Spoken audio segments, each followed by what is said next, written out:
উপস্থিত সুধী, সম্মানিত দর্শক শ্রোতা, এই মুহূর্তে আমরা উপস্থিত হয়েছি গ্রামীণ বাংলার ধান খেতে, যেখানে আমরা দেখতে পাচ্ছি যে কৃষকের চারদিকে সোনার হাসি।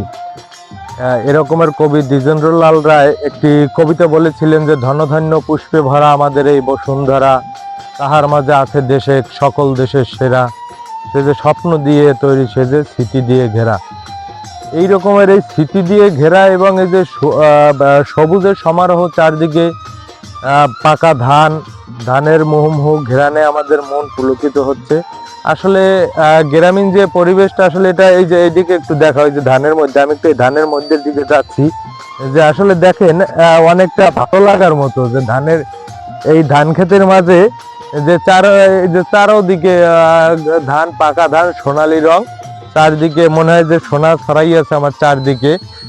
এতটা ভালো লাগে যেটা ভাষায় প্রকাশ করা যায় না, যে আসলে মনে হয় কি যে আমি এটার ভিতরে যে লুকাই যাই, এই রকমের সুন্দর। আর পরন্ত বিকেলে আসলে চারদিকের পরিবেশটা অনেক সুন্দর, শান্ত এবং স্বাভাবিক। আমার মনে চায় যে সারাদিন আজকের ধান খেতে হাঁটি, চারিদিকের যে ধান, এত সুন্দর কৃষকের ধান হয়েছে, যেটা আমাদের আঞ্চলিক ভাষায় বলে করা, এক করায় 1 মনের বেশি প্লাস ধান হবে। এত সুন্দর ধান হয়েছে, তেমন কোনো রিপু বা তেমন কোনো রোগের সমস্যা হয়নি। কিছু কিছু ক্ষেত্রে দেখা যায় দূরে, তাও একটু সামান্য কম হয়েছে, তারপর অনেক ভালো। আশা করি অনেক সুন্দর। আপনারা যারা শহরে থাকেন, দূরে থাকেন, তাদের প্রতি আমার আহ্বান থাকবে যে আপনারা অন্তপক্ষে একটিবার হলেও মাটির কাছাকাছি আসার চেষ্টা করুন। এই সাধারণ মাটির মানুষের একটু কথা শোনার চেষ্টা করুন।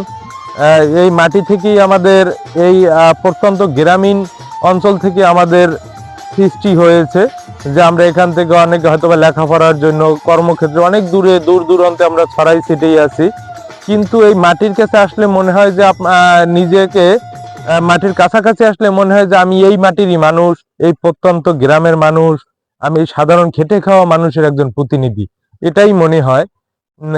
ভালো থাকবেন। এই মুহূর্তে আমি বিদায় নিচ্ছি। আমি মেহেদী হাসান, সবার সুস্বাস্থ্য কামনা করে আজকে বিদায় নিচ্ছি। আসসালামু আলাইকুম।